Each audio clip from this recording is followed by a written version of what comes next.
Get ready for the dictation. Dictation will start in 5 seconds. Start. May I, Madam, draw the attention of the Honorable Minister to an important committee set up by the Government of India in 1958 under the chairmanship of Mr. Niyogi, who was asked to inquire into the various problems of railway road coordination. Their preliminary report appeared some time ago and it was even circulated to all the state governments for their opinion. But to my regret, I have to say that the work of this committee has been very much hindered as a result of the indifference and, may I say, callous negligence on the part of the state governments as well as of the part of the ministry concerned in taking up this question and in pursuing it so that we may be able to have a clear and comprehensive picture of the transport situation in the country. Now, railway transport, like any other mode of transport, is suffering under a major handicap. The handicap being that we do not know, nor does the railway ministry know, what the exact quantum of transport requirement in the country is and what the rising demand is which the railways are expected to cater to in future. Certain targets which have been worked out in the third plan have been given to us. In the second plan, we were given certain targets. But unfortunately, madam, may I point out that all those targets were either gross underestimates or exaggerations. Throughout, we have seen that we have not been able to have a well coordinated and progressive development of the transport system and, in particular, the railway system in the country. So, anything we suggest today will have that kind of air of unreality.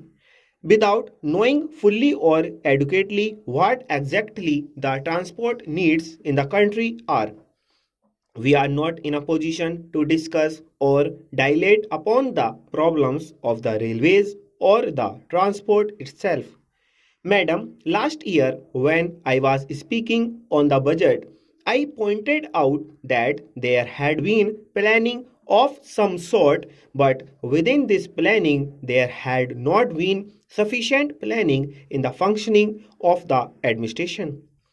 There has not been planning in carrying out the various phases of the program enunciated in the plan or in the budget.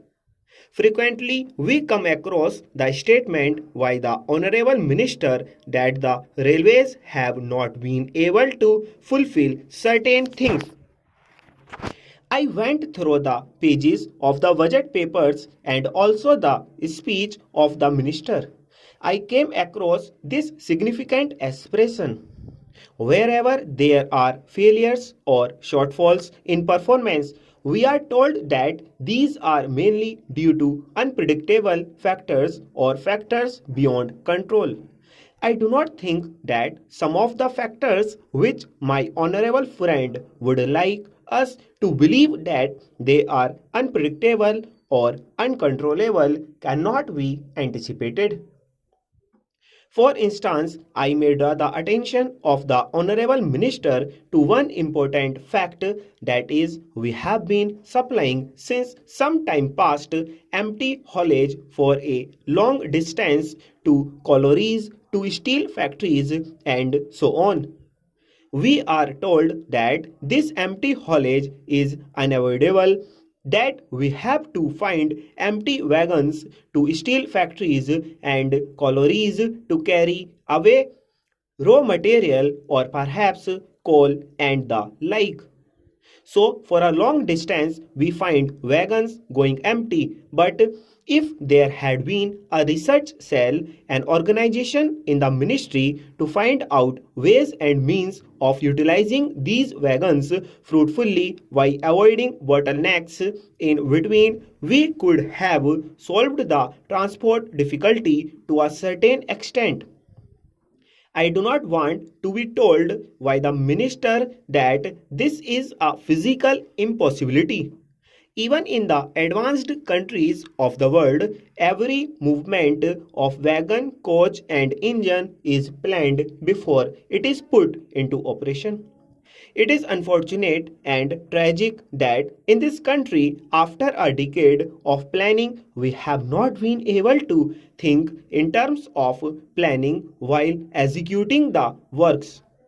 Now, in regard to some of the general problems of the railways, I would say first of all that the rise in demand is so great that we have to be prepared to provide not only adequate but also effective transport facilities to our pupil. I need not tell the House that the railway transport system in general is greatly dependent or interdependent on the general economy of the country. But during the last one decade, there has been one significant factor that has to be appreciated, that is the demand for transport is increasing at a faster rate than the rise in the national income or the rise in production in any sector or in any industry. This is a factor that has not been adequately appreciated. Even if it has been adequately appreciated, no attempt or sincere effort has yet been made to carry out the fulfillment of the needs of all the sections of our economy stock.